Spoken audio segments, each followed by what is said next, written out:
Holographic timber, some continuation from last week. I want to be sure, since I didn't give a very detailed museological definition, I want you to understand that timbre in the musical realm is that which identifies a particular instrument. Absolutely identifies it, assuming it can be identified or assuming that you're capable of doing so. And what I was trying to get you to consider last week was each little piece of everything speaks for the whole to those who are whole.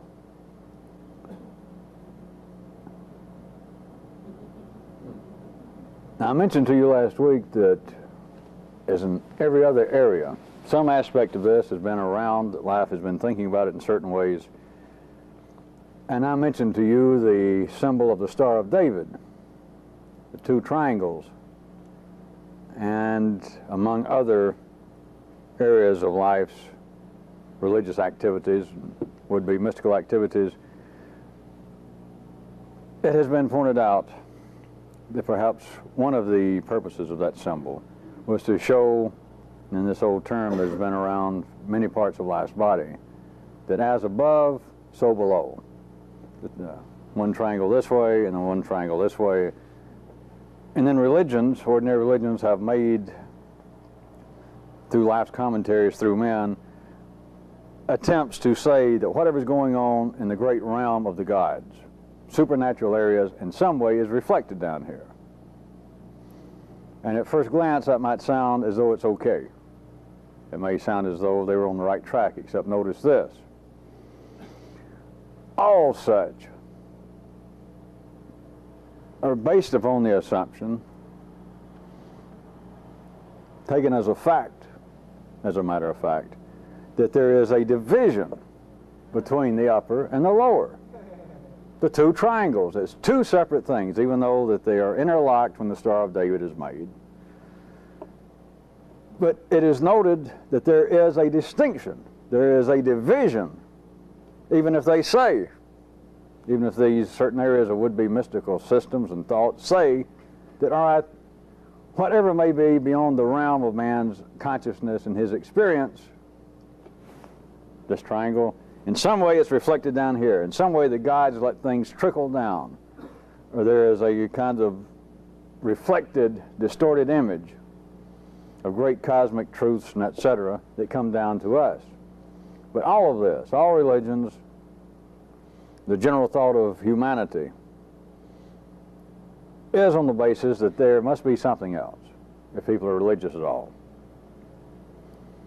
But it's always on the basis that there is a distinct division between the above, and not just in a literal sense, but that is the supernatural, the greater, the sphere of the gods, that there is a distinction. All religions, that's just right at the heart of it, even though they may not spell it out that way, that there is always some kind of intermediary. The church itself, the religion itself, the system itself, the guru himself, that listen, you people may be interested in great things, says the turbaned one, but it's a long way from here to not Tipperary, it's a long way from here to the gods, and it's a good thing that you've got me. But now note, among other unexpected ways in which life has talked to me, and I have begun to mumble it about to you, is that there is no such division, that all of this is a living nexus. It is a dynamic continuum. Religion, general philosophical thought, if it veers at all toward the would-be metaphysical, has always, right up until now, right up to your own nervous system, operates just as a matter of factly that there is a distinct division between me and whatever is better, whatever is greater, whatever might be more infused with truth and understanding. Your forefathers' idea of the gods. They're up on the mountains, they're up in the clouds, and we're here. That all this has something to do with us trying to get closer, or maybe on a good day they send down some intermediary themselves, or they may walk down among us. But it's always on the basis that there is a distinction. It's not even analyzed. No one questions it. That there is a division between up there and down here. And my use, me coming up with the term of a holographic timber, was in part to try and get you to look in such a way as to see that there is a living nexus, not a theoretical nexus, in the same way that some of you began to have your own insight into the fact that there is no out there. That your first reaction to my old equation of I plus not I equals everything, one reason I was always so delighted is that is you can make anything out of it. You can make just the opposite, which is the basis of any good religion. If you can take it absolutely the wrong way, and by God, it makes a lot of sense. It's very profitable. You can be glad that I found this. I can use this as a kind of guide. I can use this as a kind of paradigm. It explains a lot, and it can explain just the opposite from what I'm talking about. It's a great equation. But, as some of you begin to see, there really is no out there. All right.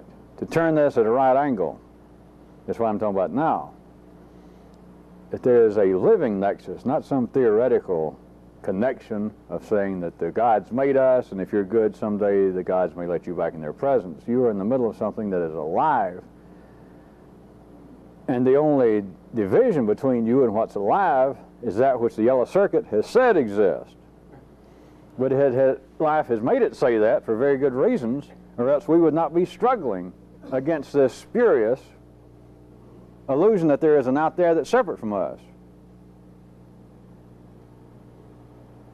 If we were not operating under that assumption, my old examples and crude ones, I guess, are the best. We would not have air conditioning. We would not have lights. We would not have TV cameras to record this. We would not have fountain pens, polyester. Polly probably wouldn't even have a job. She'd still be waitressing. There would be none of that unless, literally, when I first call it an assumption, but it is a truth on the 3D, on the binary level. It's a truth that there's a distinction, a division between me and out there. If there wasn't, no one would attempt to do anything. There would apparently be no resistance. There'd be nothing to work against. There'd be nothing to overcome. There'd be no way to judge success, regression. But each little piece identifies the whole, not just poetically, not just in some pseudo-metaphysical way, but as many of you begin now to have your own experience and write me notes, and sometimes it is just sitting there on your forehead, speaking for itself, that the kinds of semi-humorous examples or semi-unbelievable or irreligious examples I've used in the past about little moments of epiphany, now you people begin to have on your own. And you find I did not exaggerate, that sure enough you were sitting in traffic by yourself about to pick your nose, and you looked over at somebody else in another car, and wow, suddenly something struck you about the nature of parenthood. If you're going to try and analyze it, if you're an ordinary person, then you'd have to give thanks to me or the gods, how miraculously they work, but it's not that. It's the fact that there is a multidimensional, I'm saying multidimensional, of course, beyond the apparent 2 and 3D world in which humanity moves and in which the circuits think they operate, either the 2 or the 3D world. It is an absolute living nexus between you and everything else. And that is why, inexplicably, people have these moments. I don't mean just ordinary people accidentally having them, but those that apparently have sought them out, those who apparently have worked and steeled themselves to the point that they were trying to have a mystical experience. All of them, they're fairly ordinary, and they're new people. But it is inexplicable through ordinary means. But now I'm trying to make it a little explicable. That each little piece, not just poetically, not just from Mogan David, But there is a reality that suddenly you can look around in a dog's face, a child's eyes, a fallen leaf. Now that sounds poetic, but you can also look down at a quart of spilled buttermilk in the highway. You can look down at a whole plastic bag of dirty diapers that someone threw out of a car. You can look at a tree that's about to fall on your house. Each piece has the timbre of life. But to wrap up this picturization for the time being, it's as though, ordinarily through the senses, you're confronted with a symphony. 100 people and what? 20 different instruments, whatever, 15 or 20. And each one has its own sound. The flute and the bassoon, the timpani. Each one has its own timbre that you could recognize it if you knew anything about music. And then the whole symphony plays, and you're aware of the fact, right, it's all these different instruments. The violins now are in the forefront. Now it's switching over to the brass. But in life, every little thing, apparently perhaps it is a bag of dirty diapers, a fallen leaf, the face of a child. And they seem to be saying something about that thing, about the trash in the highway, about the little innocent look in the eyes of a child. So you could say that is the sound of a flute or a bassoon. But they're also signifying and identifying the timbre of life itself. And ordinary people, all they see is the face of a child. All they see is trash on the highway. Now they may become poetic about it, and they may say, the innocent beauty of a child surely is reflective of the tenderness and depth of feeling of the gods. Or if they're into angst, they may be saying, trash on the highway, trash on the highway. What is life but these few moments of hurling along, tripping, stepping in, trash on the highway? The point is, fairly routine people can believe that there is unplumbed depths to be discovered, to be written about in the little pieces of life. But that's not what I'm talking about. Ordinary people do that. You may not think poets and musicians and painters and all of them are ordinary, but they're ordinary. What they don't see, though, is not these apparent artistic, philosophical, spiritual depths ordinarily not fathomed in these everyday things. They do not see that. I mean, that's all they see. They do not see, though, that beyond any ordinarily attempted poetic reflections on it is that everything also has the timbre, also has the characteristic of every fucking part of life. There is where you separate the small-time Bush League mystics from the big-time. That's where you go from class 3 mysticism up to the Padres and the Mets. You get out of Birmingham and Bakersfield. It has been opined, it has been written about, that in some way each little speck of the universe has its own little soulful atoms, has its own little piece of the gods, and it's a fact. Except you don't have to worry about pieces of the God. You don't have to worry about what might be the purpose of the gods letting me get some glimpse when I looked down at that trash on the highway and it suddenly struck me, well, I'm not even going to try to describe it, it struck me something about life that, linearly speaking, had nothing to do with garbage on the highway, and I wasn't even thinking about it, and it hit me.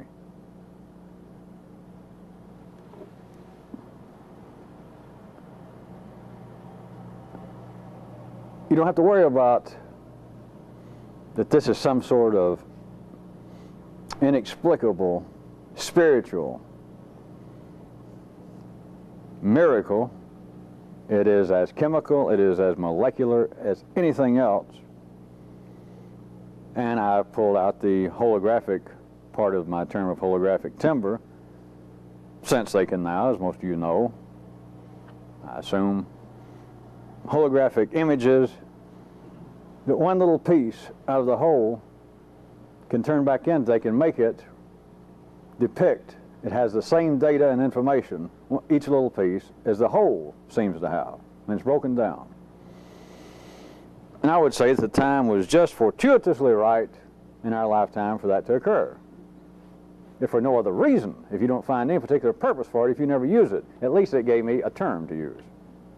I'd have had to make up something else, but here it is, and I can make it appear that this is connected with scientific progress, etc.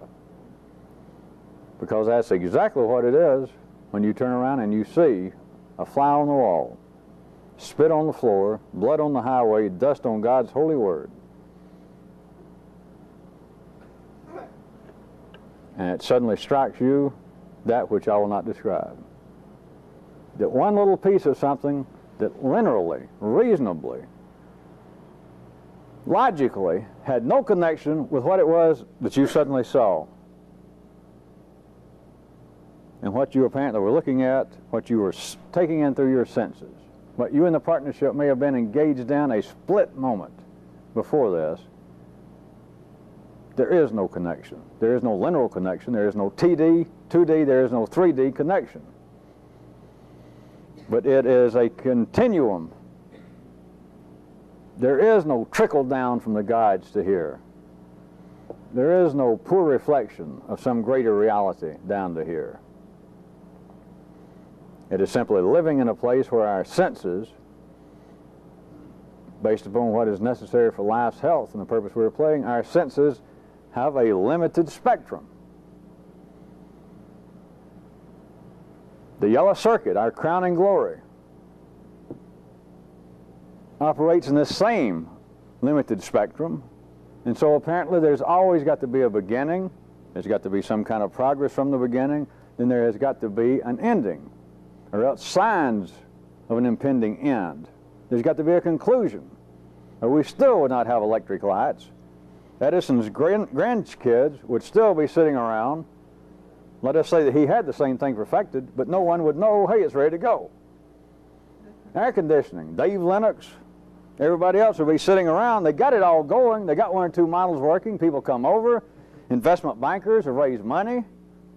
But they're known in the market. There are 2 or 3 over at Dave's house and his father's house, and they keep thinking about it. They can improve it.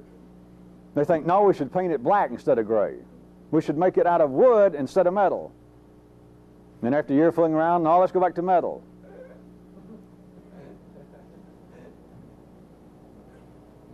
There is also, in our limitations, our ordinary limitations, back to that feeling that there is a distinction, there is a division between you and I, division between the partnership and me, and all the things that we don't like, that we're not interested in, things that need to be criticized, things that need to be eradicated in life. There is a division between me and anything that is above me, i.e. your father's time, the gods. Perhaps more New Ageist for some of you people, the idea that there is higher states of consciousness, that there is secret knowledge, and in some way I could work myself into deserving it and getting a peek at it. But that's still on the basis that there is an absolute, a recognizable, people don't even analyze it, it's just a fact. There is a division between that which I want, that which I think my life was destined to lead to. But there's a division between me and this. It's somewhere else. I got to go find it. It's hidden. Someone's got to help me locate it. I've got to locate it.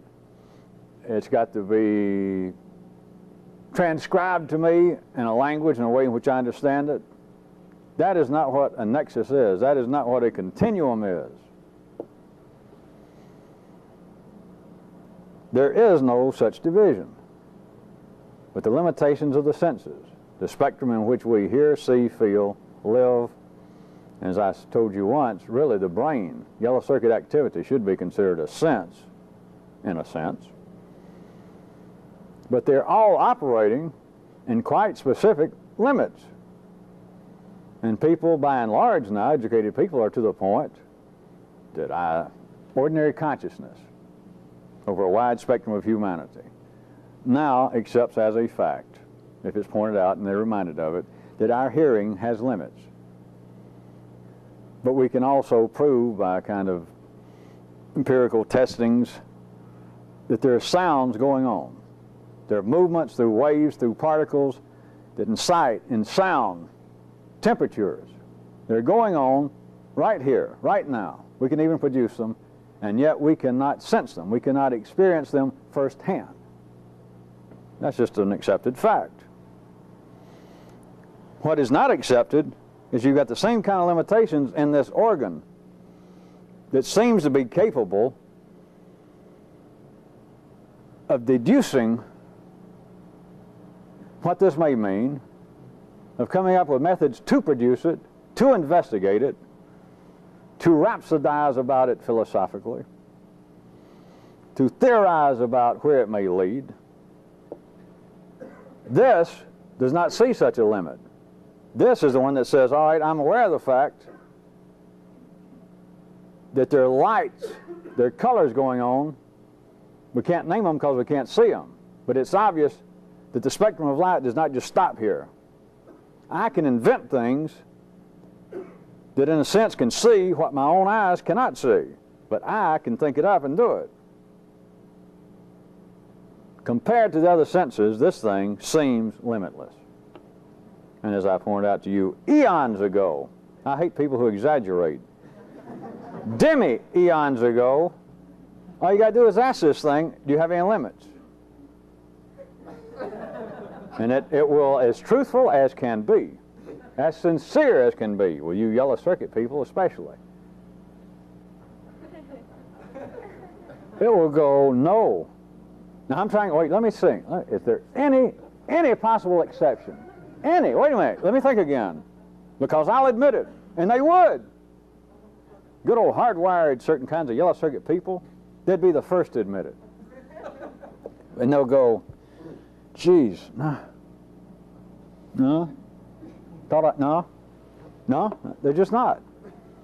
I mean, there may be limits. I may need additional data in some field. I may need further education or read up on something. But what you're asking about absolute limits, like in the visible light spectrum, the audible spectrum of sound, what you're asking, no, there can't be, because I can push into areas that I don't really know about, that I'm not versed in, but I can push up to that limit and begin to muse on it based on what I do know theoretically.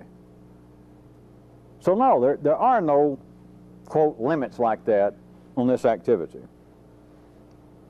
And that is the yellow circuit's truthful answer. But that, as I mentioned again last week, is one of the early surprises, joys, and fears with some people, is you get that flash while sitting there in traffic. One day it strikes you that this thing has limits about the size of a wet matchbox. All right, for you newer people, I'll be a little more specific. You should be able to see it. We should put it, or I should put it a little more succinctly, that yours does. But that yours applies to almost everybody on this planet. It's not just that the yellow circuit is that way, it's that yours is. And when you first see it, it's like walking into, I guess it would be a Moby Strip fun house. You're at first scared to death, and then you laugh like an idiot, and then you're scared to death again, then you pull off the side of the road and think, I'll never pick my nose again in traffic. What does this mean?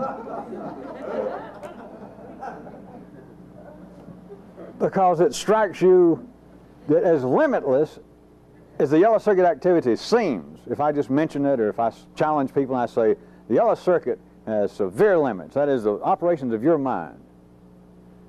And your mind says, no, it doesn't. Yours and everyone else's, that it doesn't. I'm limited only by my education, by the data available.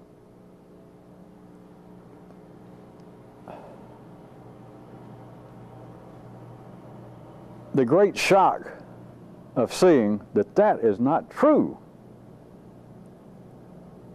But it seems as though, when it's asked, that the yellow circuit can go, I could think of anything. And it can think up examples where you people are wired up to be fleet-footed enough up here. And all of you should be to end up here. But you can begin to think, wait a minute, there's little things I've read in science fiction stories that I've kind of filed away. I thought someday I'll go check on about moving into a fourth dimension, or how time might reverse on itself, or black holes. Sometimes I have thoughts that I'm not even sure what they mean. And so my mind can go in areas that I can't really follow. I can just sort of jump over into areas just for a split second, enough to tell me, hey, there are things over here that you might be able to deal with, but right now you're not capable. In other words, my mind can tell me there's some areas that you're not equipped to deal with right now, but you could. And so that shows right there within itself the non-limits of the mind, that it can step over and tell me where the limits currently are. But it can step over my limits and say, hey, all you got to do is read up on this. The shock to find out that all of that is apparently true, or if you want it this way, it is true in the binary world. It is true. But when you see that it's not true, when you see that since the age of X, some of you the age of X plus 2, some of you the age of X plus 2 years, 2.7, since then, it just strikes you, and there's no need for me to start making up what it is, but it strikes you that the limits of this thing, of what it has thought, you could probably write on an index card. That is what it has thought since the age of X, or as I said, X2 to X2.7. Almost back as far as you can remember, to give you a hint. Everything it's thought would fit on an index card. And yet that just can't be, can it? It just can't be. Try and sit down and write everything that you know. See how much room you have. See if you have to use both sides of an index card. Now you can't repeat. You can't do a variation. You can't put down one song and then simply do a variation of it is the next thing that you know. You got to put down things that you know that are not simply segues from this sentence into the other one, to the third one, or they're not simply variations of the former one. That is one of the early great shocks, fears, laughing episodes, and perhaps back to fear a little bit, but it is a release to see that, to once and for all on your own to understand, and there is no good term for this. I've used semi-facetious things of saying how dumb we all are originally. Everyone's just stupid. Everything you know is just untrue. And everyone originally assumes that's for some kind of shock effect, or they have something in mind. But you know what a relief it is, some of you, to suddenly see for yourself, incontrovertible, that you simply see, good God, what I know, an index card, he was being charitable. Mine would fit on the back of a stamp. And that's the end of it. And it's not simply as crude as saying, hey, I am the world's biggest dumbass. That doesn't begin to cover it. You're not really that much better than anybody else. That is, you're not that much dumber, but you just suddenly realize, I don't know duck squat. Never have. Everything I know right now would fit right there on the stamp, maybe. In other words, it's meaningless. What I know will get me across the street into a market. It gets me to my job and I stumble through it. It gets me into sexual positions and then out of them without throwing my back into a spasm. All this happens, but what it takes to do insofar as what seems to be this crowning glory of me, that is my mind, my consciousness, what it thinks about, what part it seems to play in this. All right, stamp. I'll go with stamp. You know what a relief. It's like finding out that you have a non-terminal, fatally dumb disease, and you've always wondered, you know, do I? And it's called many things, you worried over it, and finally you're able to just simply look at your own self with an instant, incontrovertible diagnosis that, good God. That's what I know. That's it. There's nothing else. That's it. It's like, what a relief to finally find out that, yes, it is true. It was called many things. I worried about it under many guises. I used to ponder what made me this way, what influence did my parents have, is there any way that I could straighten this out? Could I go into analysis? Will drugs help? To simply see, so I said this is crude and it doesn't really cover it, but to see that I am the finest example of a know-nothing dumbass, a dunderhead. I mean, that's it. But at the same time, then you see, you look around and you suddenly see all these bodies and up on top instead of heads are little stamps. Turned backwards so that you could write on them. And you look in the mirror, and yes, there is a common bond between all men. We're all stamp heads. That's it.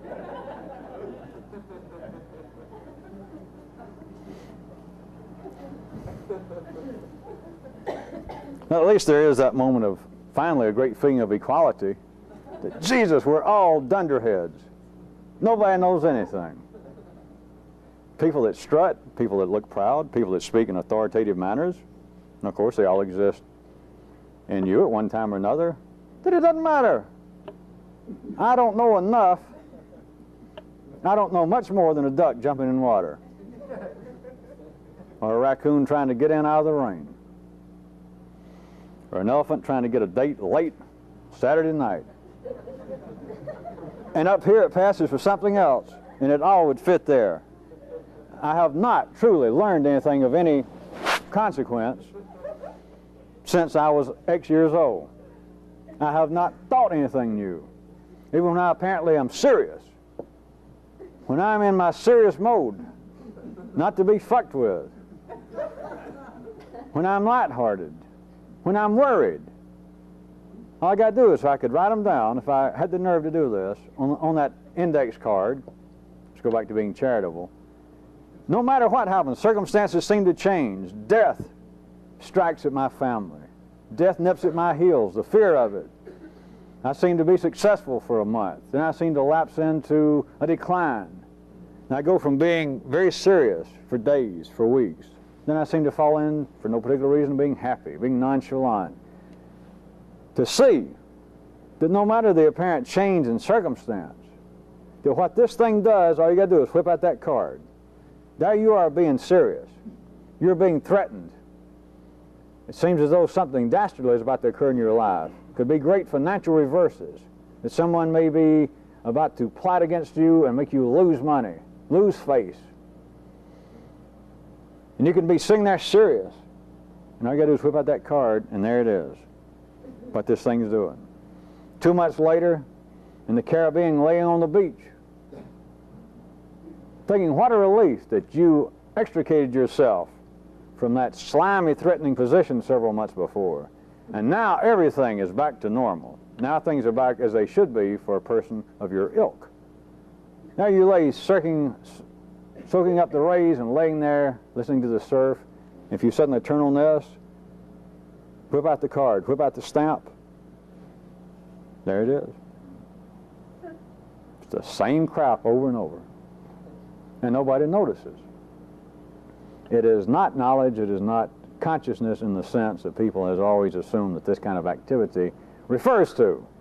And for once, they're right. Which doesn't matter, because being right once amounts to nothing. And being right accidentally doesn't count.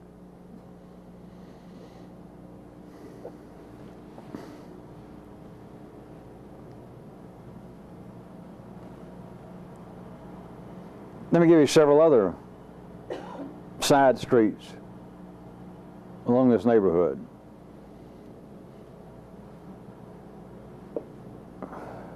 There is no form of sequential data that will ever explain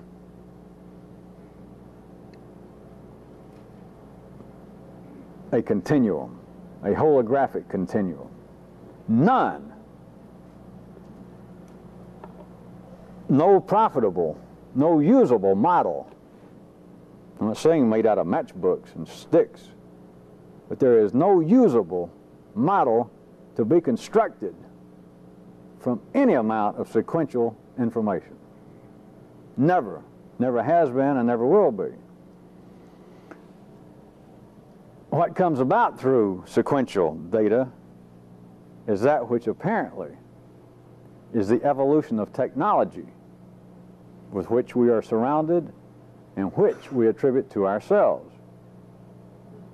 The evolution of technology, not the technology of evolution.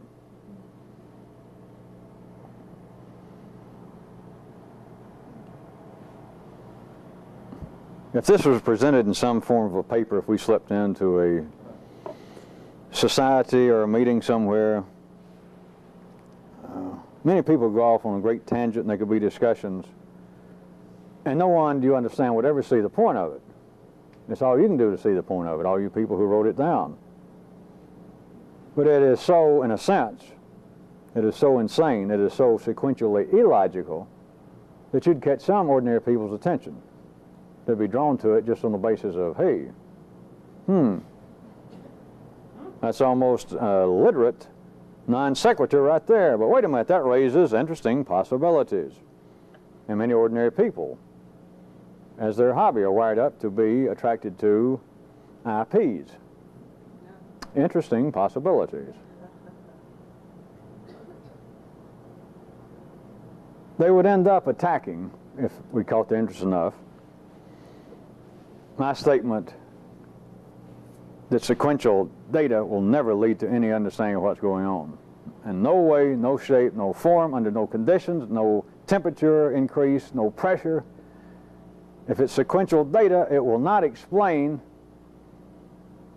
a universe with more dimensions than the sequential data has. Now what happens if the ordinary mind, if the yellow circuit, begins to try and deal with that? They can only deal with it on the basis of sequential information. How are you going to explain it? How are you going to disprove it? How are you going to understand it? Being the real question.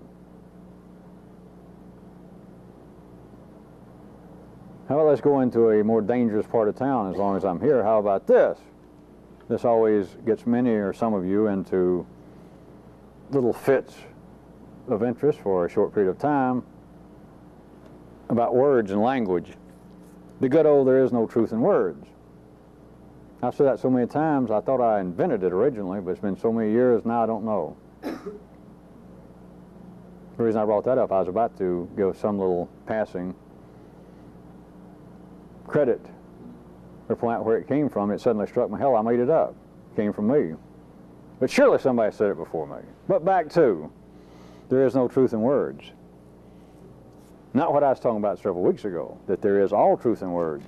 But you got to understand the truth of the words is the truth of the words and the source of them, which is again part of the holographic timber. That if somebody says, hey, life is all a dream, or pick out what you consider to be an absolutely refutable statement, untrue on its face. If somebody says, hey, this is not me telling you this, there is truth in that. But that little piece, you got to get past what apparently is going on, like the trash on the highway, or the smiling eyes of a little child. You got to get past that. The person says, all right, I'm not talking right now. I'm not the one telling you that I'm not the one telling you. The mind says, well, there is a prime example of foolishness. That is not true. You're incorrect. That piece is saying something. But beyond that, to say there is no truth in words is correct if you're back to where a particular part of town I am in now. But let me tell you why.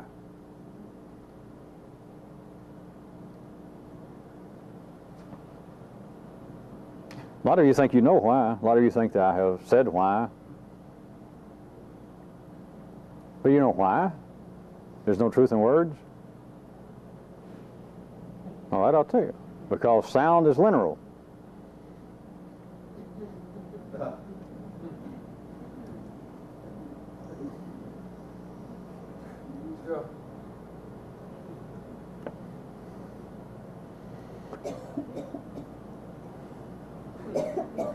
And don't tell me you forgot. It's been the last 2 or 3 minutes I went through pointing out to you that no sequential, no linear data will explain anything. No useful and profitable model can be constructed from any amount of sequential data. And sound is sequential. You're listening, that made sense, didn't it? Some kind of sense right then. Just what I'm saying, listen, when I say that makes some kind of sense, does it or does it not? It either does or it doesn't. You can hear what I'm saying, can't you? Yes? Sound is sequential. And just as the sound waves are sequential, then it carries along with it. It floats right along, somewhere between the particle and the wave theory, the message that one thing does follow another, the same way that these sounds do, the same way the words do, the letters do, that one thing follows another. And some of you know full well, and many of you now suspect, one thing does not follow fucking another. That is the kind of model that is absolutely useless. That is the kind of information that is available anywhere, and none of you are satisfied with. That's why you're here. But there can be no truth in words because sound is sequential. And when you get into a universe that is not limited to that, when you get into an understanding of it, one thing does not follow another. Many things happen all at the same time. They happen all at once. Of course, you got to understand what, quote, all at once means. But when things are happening, when you've got many things happening at once, how can they profitably be detailed by data that is sequential?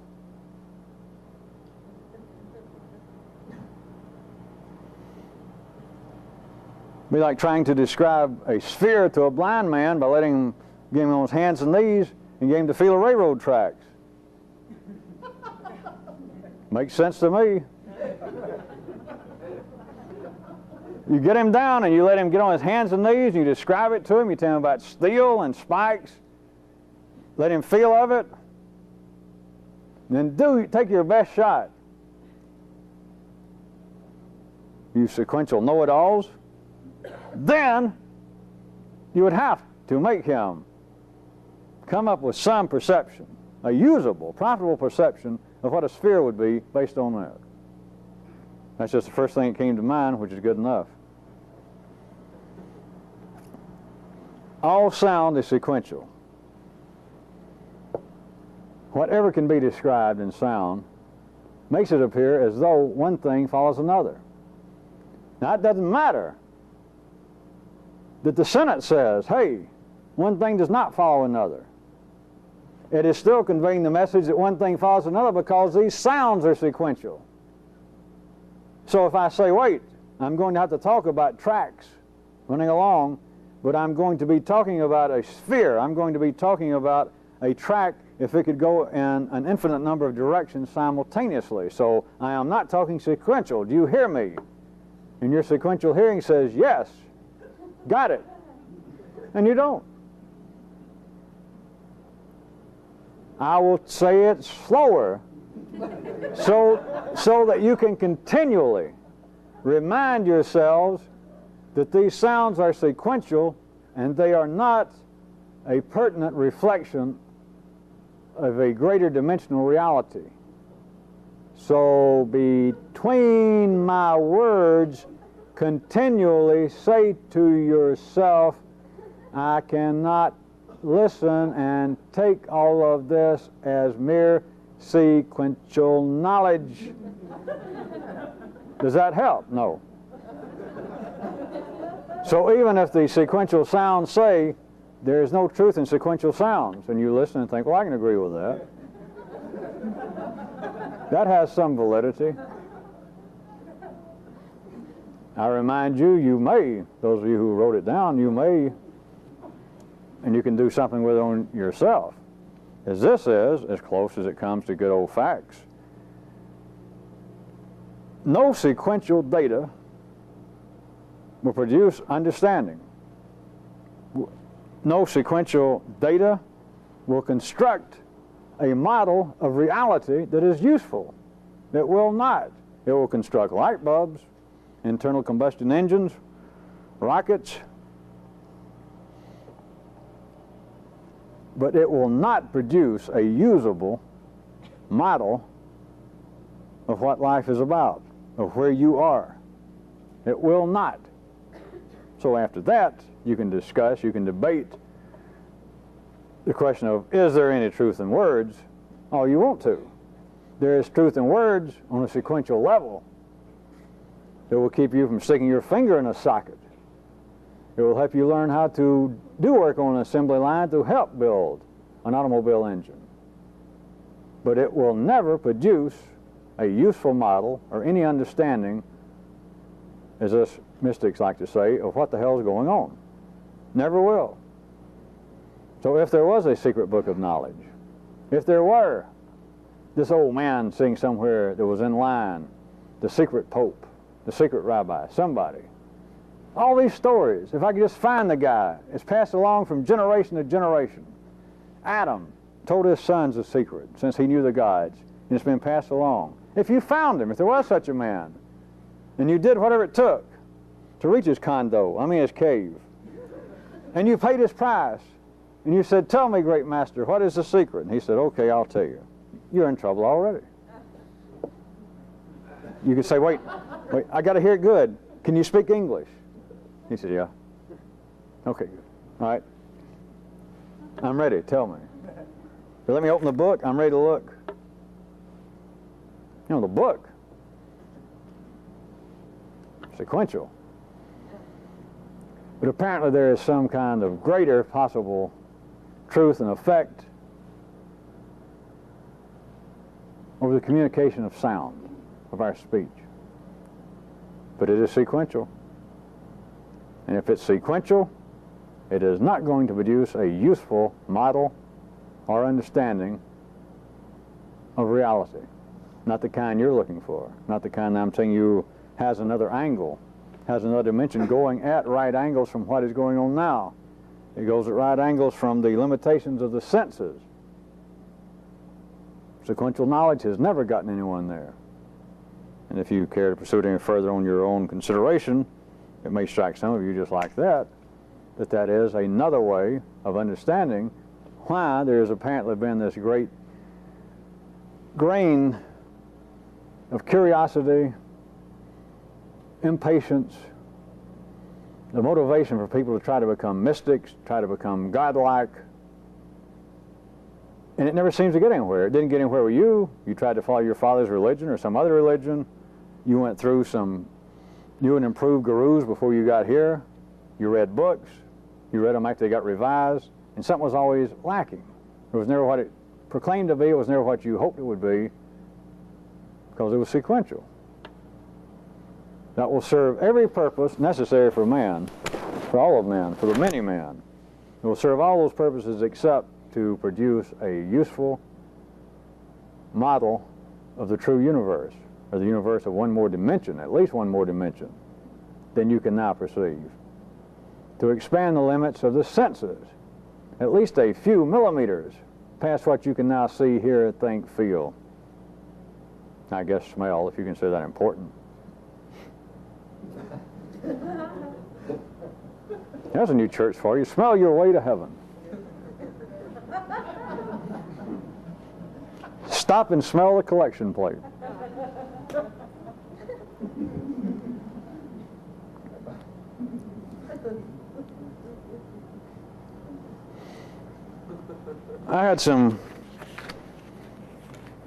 I do have some good questions and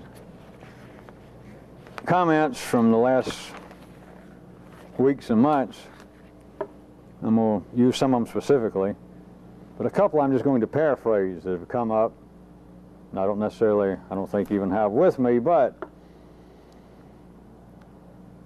one of them had to do with someone pointing out that a problem that they had mentioned to me in some time in the past, and that we had had some conversation over, they pointed out to me that the problem, that there's been some improvement, real improvement with the problem. And this is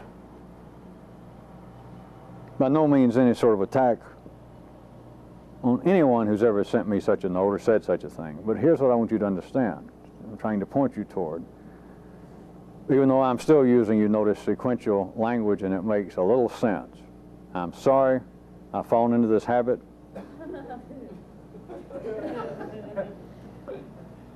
And Raslamadi. So anything I say that may apparently make sense or help you, remember. Yeah. There was this situation, and the person, over a period of time,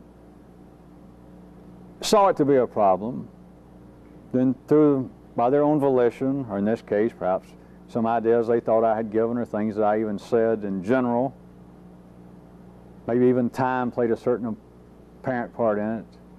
But think about it. Everybody has this continually occurring at line level. There seems to be problems, and then there seems to be an improvement.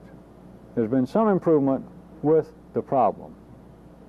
Whether it's a relationship between you and somebody, whether it seems to be weaknesses, foibles, and foiblets that you may have. But the thing that there has been some substantial improvement in the problem. As they like to say in the Presbyterian Church, that is well and good. As they say in the Episcopalian Church, that is good and well. But let me point out to you that we're not in either one of those churches, and so do not try and quote those kind of people to me. It's meaningless. Now, what I want to point out is this. Not some improvement with the problem, because that happens to everybody. That is line-level consciousness speaking, taking things in a sequential manner, that there was this problem, this relationship. I was having a problem with it. I struggled. I looked at it this way, and I looked at it that way. I tried to do this, and I tried to do that. And as it sort of moved along, I've got to admit, and I even tried a few things I think that you intended to say, there has been some improvement in the problem. For those of you, correctly drawn here, for those of you without knowing it who are sick and tired of a sequential universe, let me point out to you that that ain't much. Not some improvement in the problem. Real improvement exists in a place that is beyond even the concept of such sequential matters. That's the only real improvement. That is real improvement. That is capital R, capital E, A, and whatever that other one that comes after that, right in that sequence. Real, L, real. That is not some improvement, because for those correctly attracted to this, you should be able to hear, some of you, this. Some improvement, forget it. Some improvement is really no improvement. As long as we're having to be sequential in our sounds, I'll give you a variation, perhaps a better one to some of you. It's not that some improvement is not any improvement, but many of you should now be able to respond to this correctly, that some improvement is totally inadequate. I mean, even in the sequential world, if I'm agreeing that yes, based upon some standard, that you and this other person in a relationship, we're slapping each other around and having physical violence between each other an hour every night, and now you're only doing it 45 minutes a night. No, in other words, if there was some way that sequentially people would really say, all right, there has been some improvement. Even if I'm giving you that, even if I condescend to go back and talk about a sequential world, and we say, all right, that is some improvement. That is what is meant when someone says there has been some real improvement. For people correctly drawn to this, some real improvement will not get it. It soon, or it should be soon, becomes meaningless. Some improvement might as well be no improvement. I am not here, I didn't come here for a prescription. I came here for a goddamned cure. Now that's the way you should treat a doctor. And of course there's only one good doctor, and you're living with him. Some improvement might as well be no improvement. The only real improvement is when even the concept of some improvement over the problem. Take all the words in there, put them out of sequence. The problem, some cure, take it. Real improvement, I guess I'll go ahead and be crude, since we're not either taking the Episcopalian or Presbyterian route tonight. The only real improvement of a problem would be on this basis that the doctor says, how's the problem? And you say, what problem? Has there been any problem? Has there been any improvement at all in the problem? You go, what problem? Or a variation of that, what do you mean by improvement? Spell that. Spell that. What do you mean improvement? Well, it's a little bit better. A little bit. What do you mean a little bit better? Are you saying that it's all right? A little bit. Spell that. Spell that and define that a little bit better. Oh, you know that it's not as bad as it was. Wait a minute. Define what do you mean by not as bad as it was?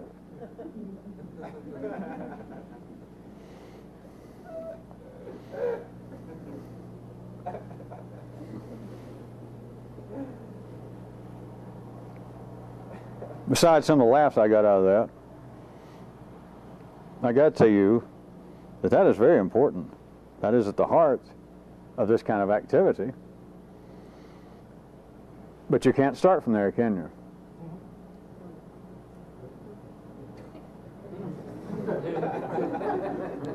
And let's speak out of the way the fingers are in where I have. The tape, if we could, and we reverse them, it was black. And the papers are. You cannot start from there. Start not from there, Ken. Ooh. If there's going to be an improvement, there obviously, somewhere in life beyond anything I say, right, there has got to be a sequential run of events. How else could you judge that something's improved? How else could you tell this banana has become spoiled? It went from one condition to another. The situation has deteriorated. But perhaps there'll be some improvement later. For everybody else there may be, but for you there will not be. There is no such thing as some improvement. There is no such thing as later. Oh, now there is. There is, but if that's where you're living, all of this is still just like a tour guide talking. All this is still you reading the travel section of the Sunday Times, because there is some improvement later. But that's down in Dolesville. That's an ordinary town. That's where everybody lives. But please note that even when there's some improvement in Ordinaryville, it never works out, because even if there's such improvement, that this thing, I may be able to put this whole problem to rest shortly. And I'll be damned if I didn't walk in the kitchen. I'll be damned if the phone didn't ring. And what is it? I got a new problem that makes this other problem look like I got it at Kmart on sale. So you can say, all right, there's been some real improvement over the problem I had before, because I don't even think about it now. I don't have time to think about that little old nit shit problem. I got the problem. There's only one place, and it has to go off in another direction. It's beyond any concept of some, no degree, improvement, meaningless, and then especially time, like later. Eventually there will be. Real improvement of a problem is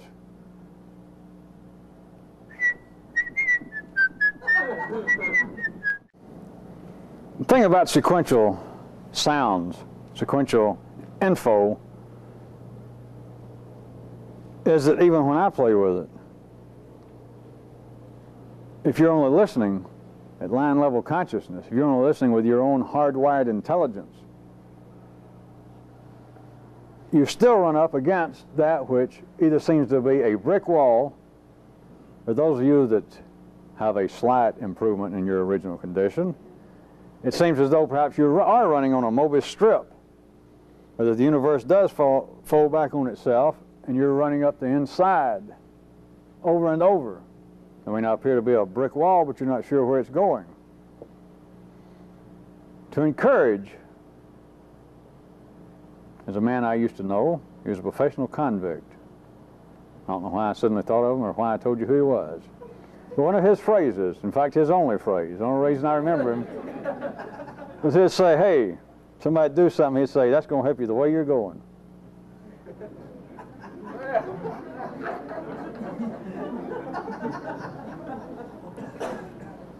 No matter what it was you were doing.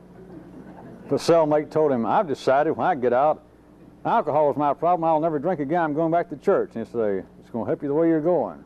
If the man says, boy, I can't wait to get out, I'm going to make up for all the booze and women and vices I've missed. I'm going to go back and do them on double time. He said, it's going to help you the way you're going. So, to try and help you the way you're going, try this.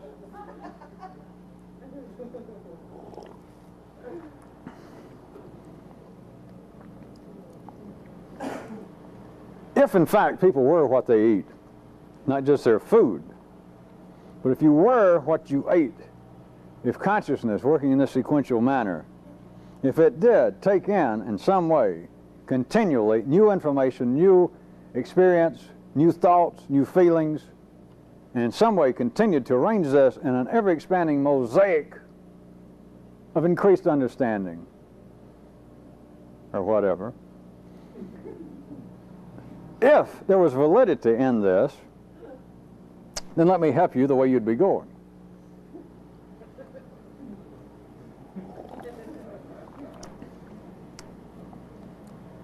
Instead of the brick wall, if it did seem to be the enclosed universe and that you were running around the inside, that you were inside of an egg, and that you just kept going around, it would apparently be limitless, that there is no brick wall, there is no far wall, but I run and I don't really get anywhere. I eventually turn back on myself.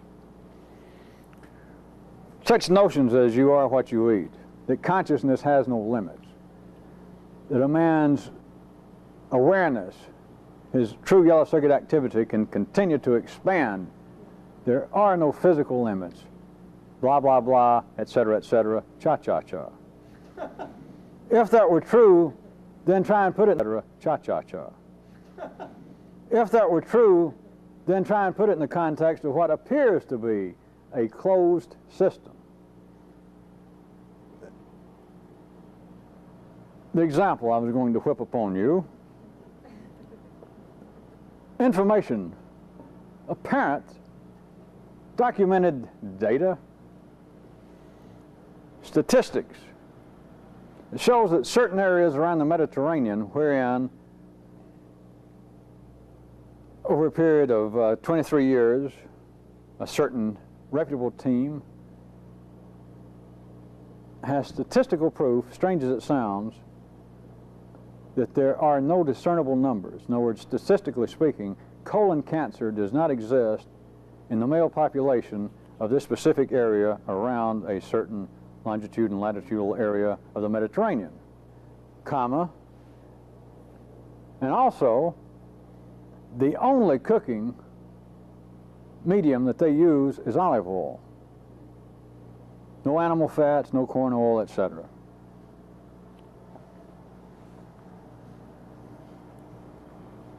Obviously, statistical, obviously, sequential connections. No doubt about it. Except what consciousness cannot perceive, what sequential knowledge can never expose because it can't go there,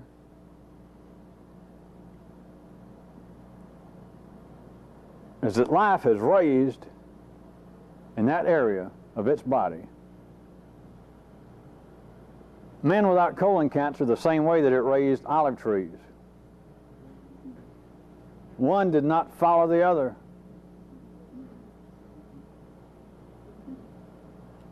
Several to many things happened all at once. And the ordinary workings of consciousness, the ordinary workings of any of man's circuitry, cannot perceive that. It perceives what it says are statistical connections, or obvious connections, discernible connections. Perhaps we don't have the full understanding, but we have enough statistical data to show that this group is unique on this planet in that they use no other cooking oils of any type except olive oil. None in this one little area that we have studied extensively. We have found other areas in the world where men have almost no statistical instance of colon cancer, But the two together is unique right here. The only variable between this group and some other group is their exclusive use of olive oil. Now, along about here, there are people in life's body, they're wired up, and they sort of pass for, I guess, Monday morning philosophers. They'll say, well, that is interesting, but we're back to the old problem of, which came first, the chicken or the egg? We just never know. Which came first, heredity or environment? We just never know. And they're telling the truth. That little part of life's body passes for being a cut-rate philosopher. The people say, well, we'll never know. That is not an option that open to you people, or you wouldn't be here. Because it is possible to know. But it is not possible to know based upon sequential sounds, based upon sequential data. That on that basis, you will never know is the exclusive use as a cooking medium of olive oil what made these men have no statistical incidence of colon cancer.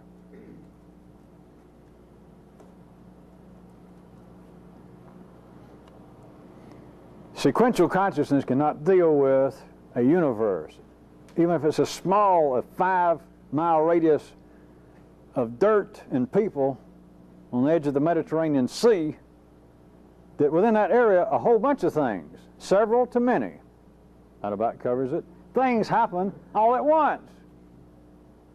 But remember, you got to know what all at once means. That doesn't mean right now. All at once could be the last 5,000 years. But there was no sequential run of one thing causing another. Now, the crack teams that come up with this information have got to believe that. And let's assume that life, and I assure you it has, that somewhere in the many things that life has thought, boy, I wish some of those cells, some of those people in me didn't get colon cancer. It gets to be a drag sometimes, or somewhere it's thought that. At least once. I assure you, I wouldn't have said it. It's thought at least once. If I ever have time, I'll do something about it.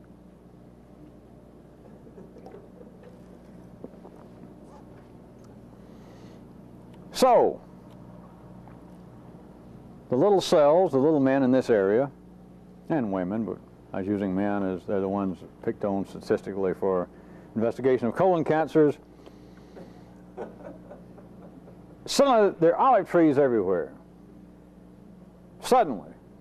And suddenly could have taken thousands of years, or as far back as their history goes. The tales of our forefathers are that when we first came here, there were olive trees. And somebody, the great Erg the First, said, let's stay here because olive trees are a good sign of something. Let's stay here. And they all thought, why not? Too far to go on to Encino, we'll just wait here and see what happens.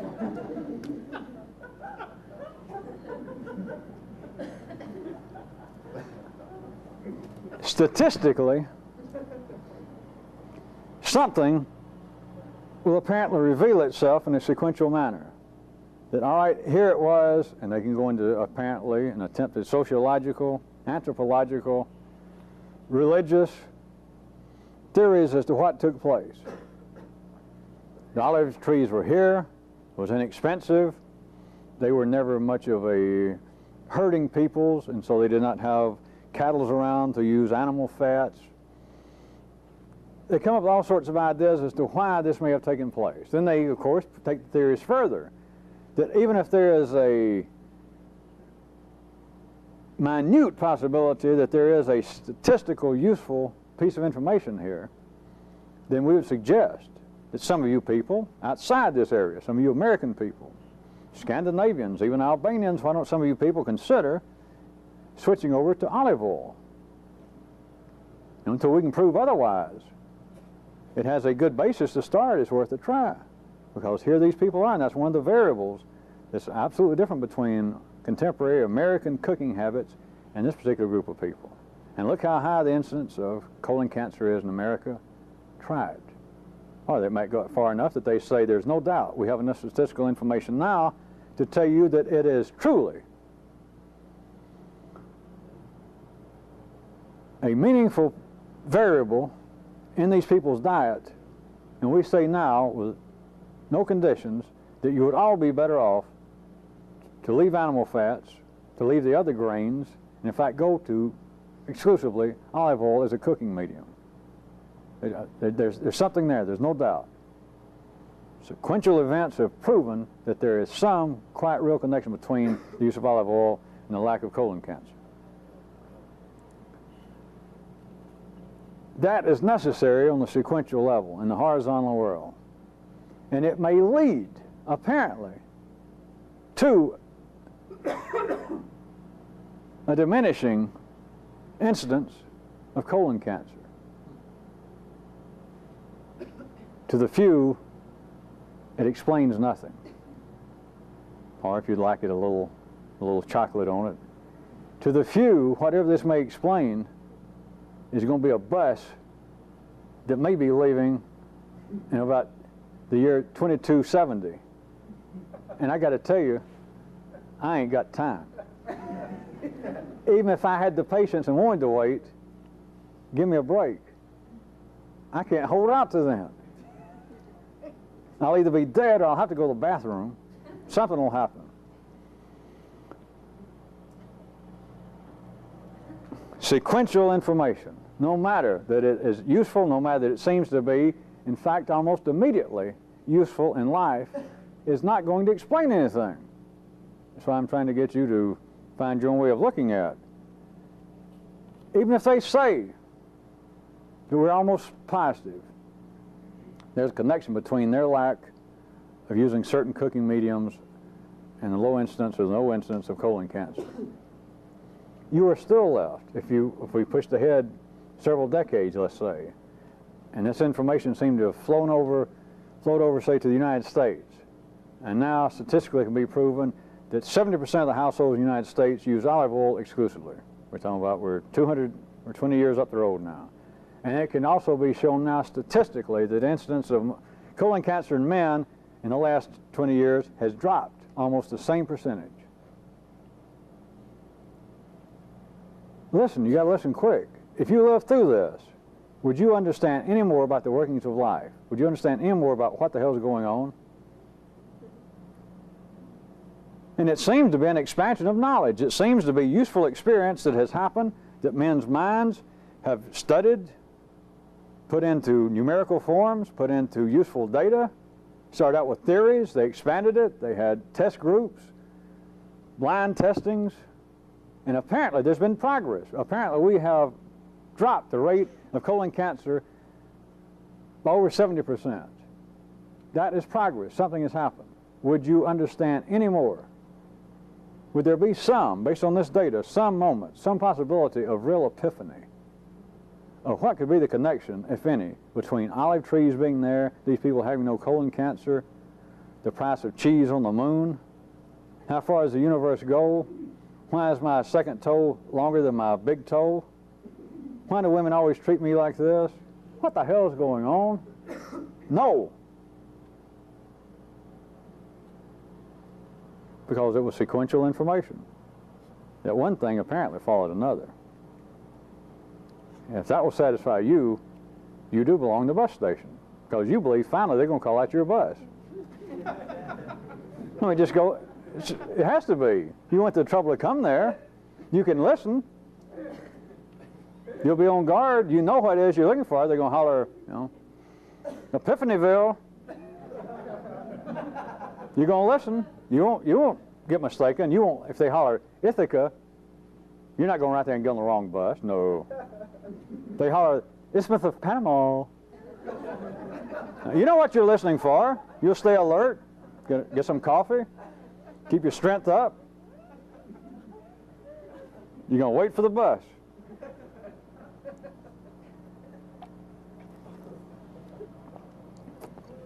Of course you suspect the bus ain't going to get you where you want to go. And I didn't get any of this riding the bus. Life does not talk to people riding on buses. Well, all right. You people always laugh when I make an absolute dogmatic statement. I have to go ahead. Life will talk to you on a bus. But the main thing, you can analyze it in the several languages and ways that life may say it, but it comes down to this, and you might as well take this, and it's words to live by. Is life, if you're riding a bus, life will say, don't you sit next to that guy that's got that brown paper bag in his lap and the gabardine coat on. You know? But that's it. If you're waiting for anything else, forget it.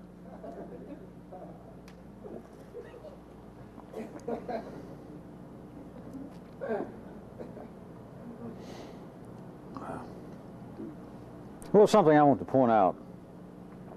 The many tasks I've done of having you people out walking, and the earlier task, and of just seeing how little, to begin with, how little, if any, you have ever noticed you've ever given to what seems to be you working up here. Not just your gestures, not the way you stand, not just your overt behavior, but right up here, that beyond analysis normally, you assume is you.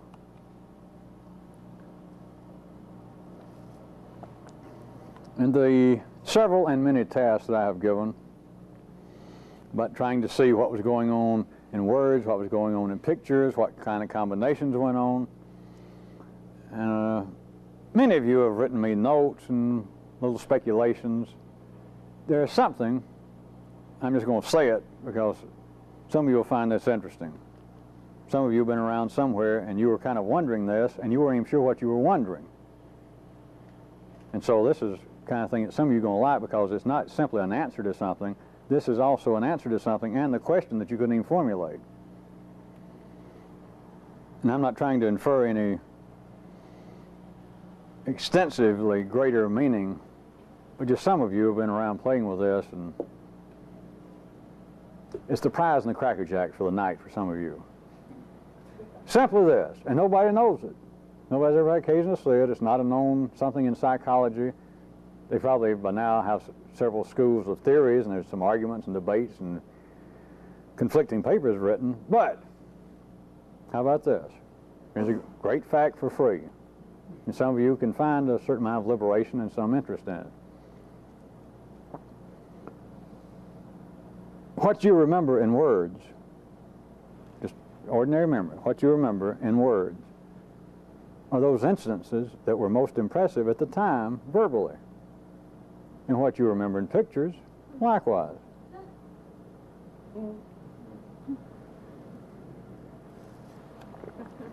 If there's this memory at line level consciousness continually of the time your father was drunk and missed your birthday party, got in late, and threw some harsh words, suddenly he turned around and you were staying in the hallway and you still remember, the words come back, and he turned around and your mother was talking about how he disappointed you and let you down, and he looked around and you're not even sure he saw you because he was drinking. But he said something like, well, hey, the little brat, you know, I didn't want damn children anyway. And this comes back. And if you tried real hard, you might say, well, I can almost picture it, but when just this mechanical operations of your circuits and energy running through, and just like the daydreams that come back when nothing particular is going on, or if something particular outside seemed to be going on that triggered it, something you heard on TV or you read, and it comes back, this memory in words, it is simply at the time you were most impressed verbally, because there are other things you remember, and you can almost piece together the words. Let us say, same kind of example, you might remember a similar situation. Let's say it's a different parties involved now. And your father drunk, and there's some kind of words going on between your mother and father and her attacking him for letting you down and not being the party, and you're staying there in the hallway looking in there, and suddenly your father turns and goes and knocks your mother down. And at certain times, the chemical and electrical energy flows back through your little yellow circuits, through your brains, and you have, throughout the years, God knows how many thousands of times, this picture, sometimes fast, sometimes slow motion, just with this picture, you're probably going. And if I pressed you, you could say, well, I know they're arguing, I can almost hear sounds that was, you know, rah, rah, rah, rah. It's the sounds of anger, and it went right with it. But if I say, well, what was the actual words? What did your mother say just before you hit her? Or was he saying something when he did hit her? Yeah, I think, what was he saying? I don't know. But you get the picture, comes back over and over. Because visually, that was what impressed you at the time. It was not the vocal aspect.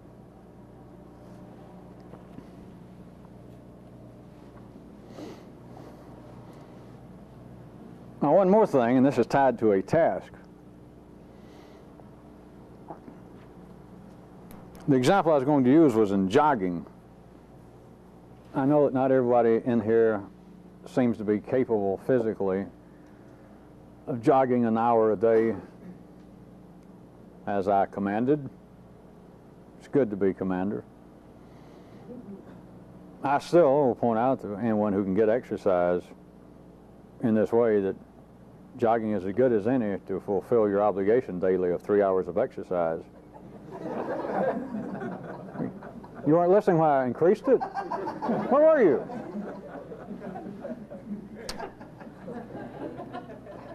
But have any of you ever had occasion to observe this? And you haven't, or I wouldn't be telling you. Some of you will recognize it, but here it is. You're out jogging.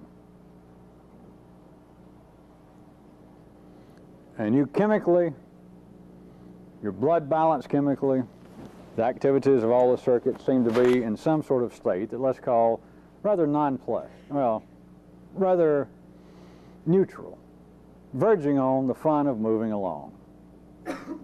And then something happens,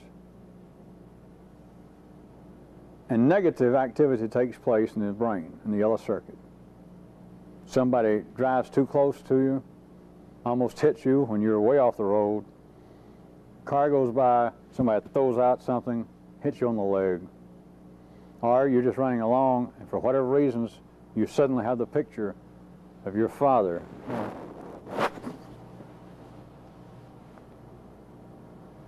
Immediately, there is a chemical change in you, in the running, in the physical activity.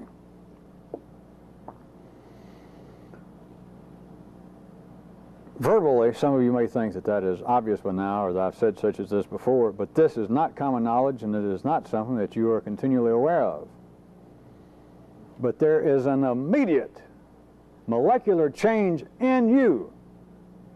And if I could chop up reality into true sequence, and we start you out running, or you've been running 15 minutes, and I suddenly grab you right there, and it's like cutting off film.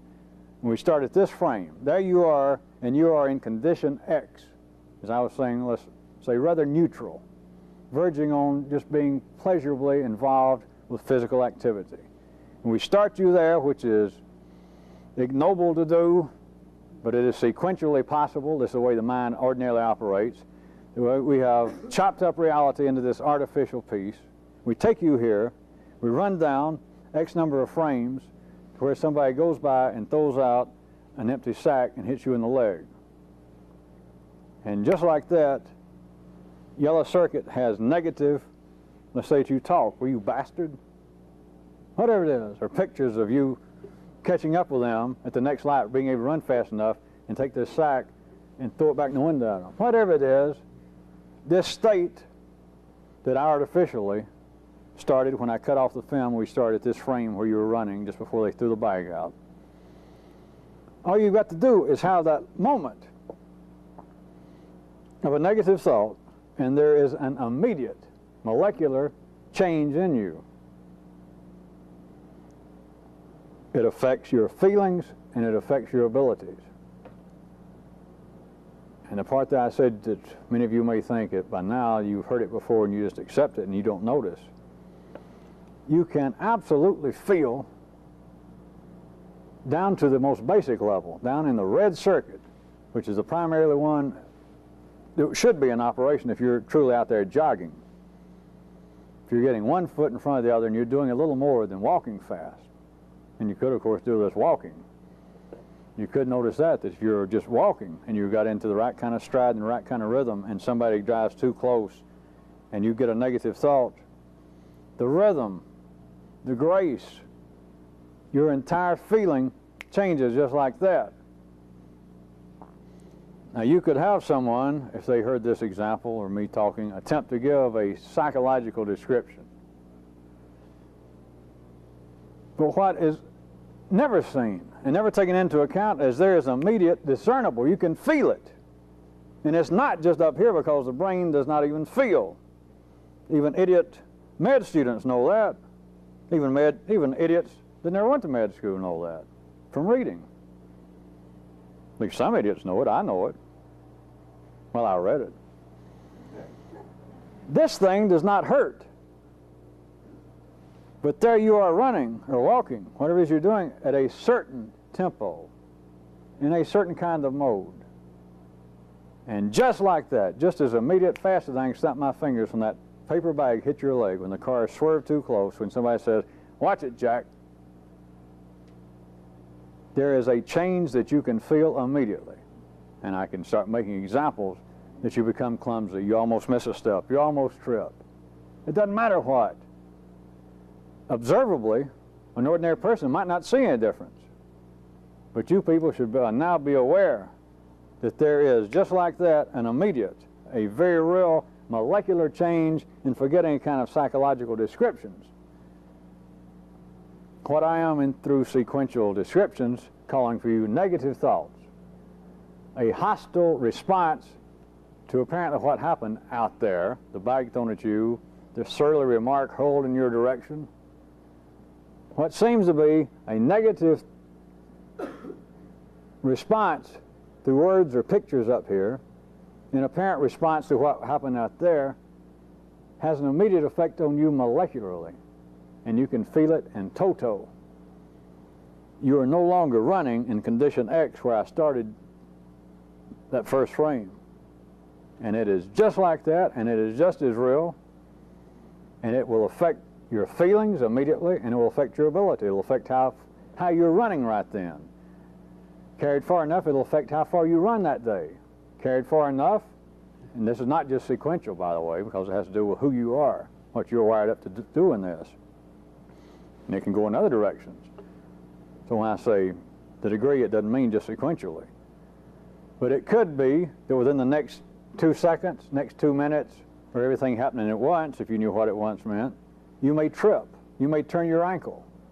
And if we were dealing with a world of sequential logic, somebody would come along and say, well, that's what you get for responding. That's what you get for letting some irresponsible driver on the highway. You got all involved psychologically worrying about that and trying to say, well, I should have said so-and-so. Or if I ever caught that guy, I'd whip his ass. You did all that and got flustered, and you stepped in a damn rat hole and turned your ankle. Yeah, you're right. If you're one of the many, yeah, you're right. But what you have got to become aware of is what takes place up here that I'm just referring to right now as negative responses has an immediate, total effect on you molecularly.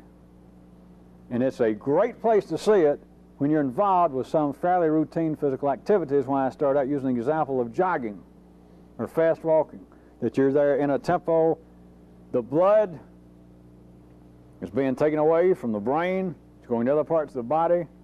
It's why you don't have very many great thoughts when you're running. It's why, as I pointed out to you years ago, great men of the cloth do not run. People who talk to the gods, they don't run. You can't do both unless you're going to talk to a real low-rent god. But you got the blood.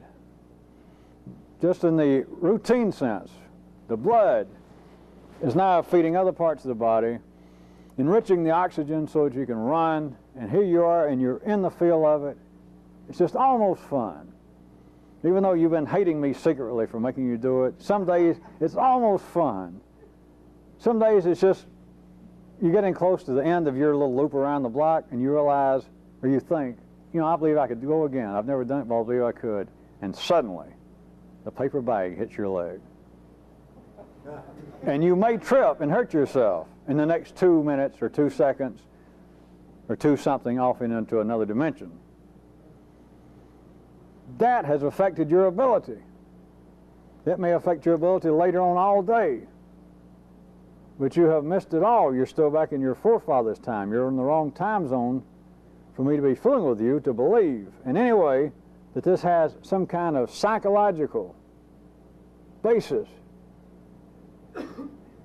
Think about a few other things. Some of you still take this either too simplistic, or some of you are closer to it if you're wondering what it is you're missing. The latter, tonight you're getting closer to big league ball. Try this. All religions, all would-be mystical systems, everything speaks about the need for love. Why? If you can get away from the apparent sequential meanings that they say they have. They're all saying you cannot hate your neighbor, but they stress it's got to be love. It's got to be love. You've got to feel some kind of kinship. You've got to pray to the gods. You've got to sacrifice. You've got to go through your rituals. What are they getting at without knowing it? I just told you what they were trying to get at. Why has it been so popular in many parts of life's body and in many time zones of the retreat from life, the great monk syndrome? To get away, whether it be Zens or Catholics or some New Age commune, is let's all withdraw from life. What are they attempting to do, among other things? What is life making them attempt to do? That sequentially they talk about other things I'm going to tell you. Is they are apparently making themselves, they're putting themselves in a position where they are more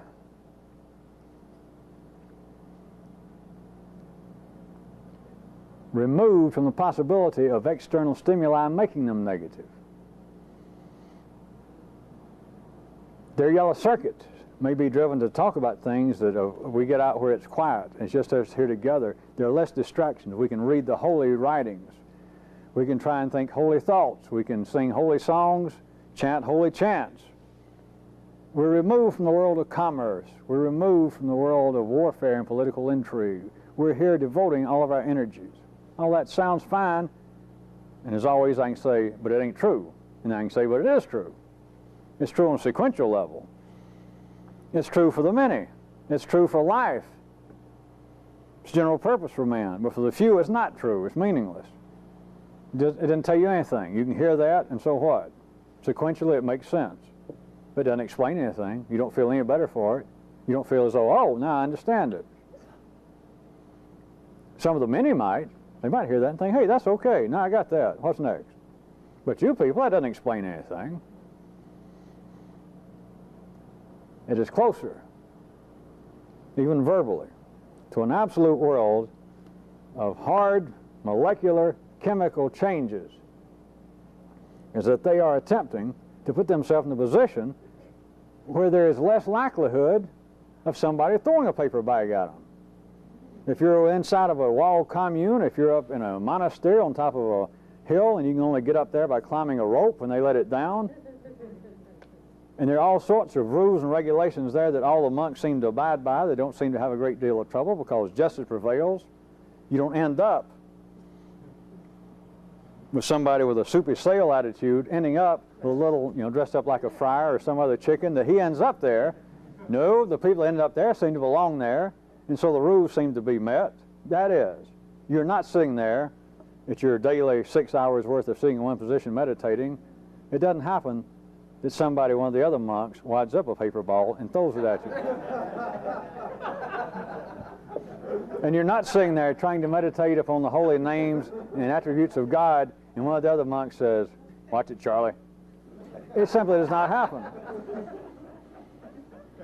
So the yellow circuit in such people can be driven to speak about we're in a position to be more conducive to spiritual and religious activity. But I'm telling you that physically, life is getting these numbers of people that move out of circumstances where there is the immediate possibility of external causes, as far as they're concerned, from their position, causes that will produce negative responses that will molecularly change them to where they get mad.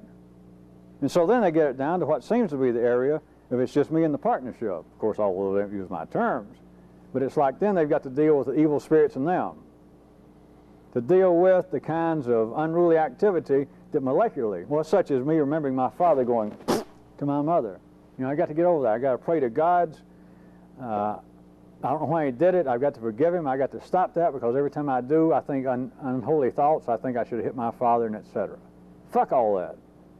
The pictures, them saying I have harsh memories of my father, and I think, boy, if I could see him now, I'd punch him. I'd teach him for punching my mother, but I shouldn't do that. They take that as being an intellectual, a spiritual, a religious, a psychological something, and it's not. The pictures, the words, now that they seem to have cut off much of the external possibilities of somebody making them mad, making them negative, now they have to deal with what they think is the internal negative aspect of me as a human, as a less than worthy person. But it's not psychological, it's not spiritual, it's not religious. Oh yeah, it is. If that satisfies you. But what it is it just like that, it changes them chemically. And it cuts down and makes unprofitable, insofar as them attempting change. It cuts down their ability to feel, and it cuts down their abilities, period. That they are reinforced, as it were, to think and to feel that which they have thought and felt over and over, running in that same sequential line. So you've got, in a sense, those kinds of two extremes of those apparently trying to remove themselves from the potential causes of negative responses, and then what would appear to be the more positive aspect of the religions and philosophies, mystical systems saying love is the one answer. Love, you've got to get out there and be able to love everybody, love your enemies, love people that throw paper bags at you, love people that laugh at you. What they're really saying is you cannot entertain negative responses because it creates such a chemical change in everybody, just like that, that your abilities are thwarted. Your limits are reinforced, and you cannot do anything right then. And of course, if they could get outside of sequential awareness, they'd see that you can't, not only you can't do anything then, you can't do anything anytime, because then does not happen just one thing after another. Remember, then is like everything else. There's a whole bunch, all the way from several to many things happening at once. Sequential awareness says, well, this is then. And there is no such thing as then. Just then is one of everything from several to many other things that happen. But if you deal with it as then something happened,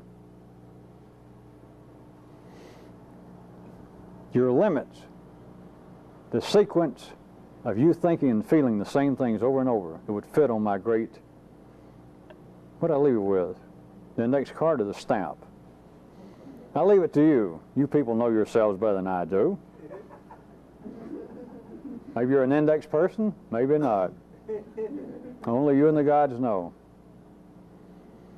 But you are limited to that information. You're limited to that sequence of apparent knowledge, that sequence of apparent potential responses and behavior, and there is no way out.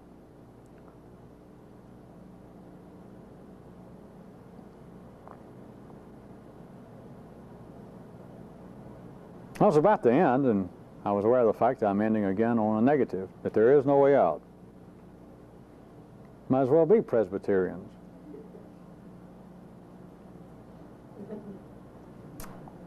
Why is it? I ask you one more time with a slightly different variation. Why is it that life seems to be most vocal in the D area? Why is it that when you get into apparent religion, philosophy, metaphysics, that it seems to be even more so? Where can you go? What kind of church, synagogue, temple, commune can you go into expecting to find an encouraging word? Much less buffaloes roaming. Where can you walk into a church, a temple, a synagogue, a commune, and rightfully expect, I will go here, pay my money, take my seat, engage in the rituals a little bit, and in return, I'll have a period here in the nice environs of this church, temple, synagogue, or commune. And for a period of time, I will not be confronted with a discouraging word. Hold your breath, Charlie. Write home if you get work. Doesn't that seem strange? But what if all I had was, even sequentially, if it just appeared to be week after week, nothing but encouraging words? I couldn't have said much. Anything I could have said, I've already said. It has to be put in a apparent sequence wherein I apparently set up situations and say, this is the way things appear. But in a certain way, it all has a certain apparent negative timbre to it. I don't like it. The only other way is to take you in the back room and slap you around, or to tell you the real secret, is to say, listen, stop it. Jesus, just stop it.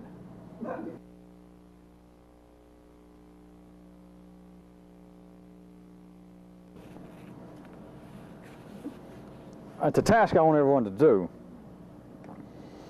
I'll just tell you to do it once. I want you to go out on your normal pursuit of your activity. Those of you that can jog, just do it. Tomorrow would be a good day. Those of you that, if you have some reason you can't really jog, get out with a brisk walk or swimming or whatever it is possible for you to do. But I'd prefer it to be something where the body gets going, that the red circuit is almost in complete control, and it's something you start doing rhythmically, such as jogging. Find your own way. Those of you jogging, here's what I want you to do. Specifically for the task, you got to do it when you start. You put on your shoes and you get out there and you get out the yard and you get on the sidewalk, whenever you're going to start, and just will yourself. There's no big deal. Start off in a happy mood. You just got to do it. There's no discussion of that. Forget that you've got root canal coming up at 2 that afternoon. Or contrarily, if you do have root canal coming up at 2 and you can't make yourself happy, put it off until the next day. Whatever it takes, get there and start jogging and start running in a happy mood. You should know how to do things like that. But now take a mirror just where we got the door, go into the bathroom, look in the mirror and go, hey, big boy, hey, Mr. Clean, Mr. Cool, you stupid son of a bitch, you silly shit, you. Start off running in a good mood. Start off just running in a good mood by any description. Then I want you to do this. Run for at least 5 minutes in this good mood. Then I want you to willfully be negative. Just decide. You don't have to carry a watch, but just roughly that you know you run 4 or 5 minutes and say, all right, when I get to that tree, when I get to that corner, that traffic light, when I get to that fire hydrant, when I get right there, I'm going to be negative. And all of you can do that just as well as you can make yourself happy. Just get there and just think of something terrible. But as soon as you hit that spot that you, look, as soon as I hit that fire hydrant, I'm going to get pissed. I'm going to think a negative response to something, a negative memory. As soon as you get there, do it and watch it. And watch for something so subtle, so multidimensional, that nobody ever notices it, but I explained it. Just do it and then watch it.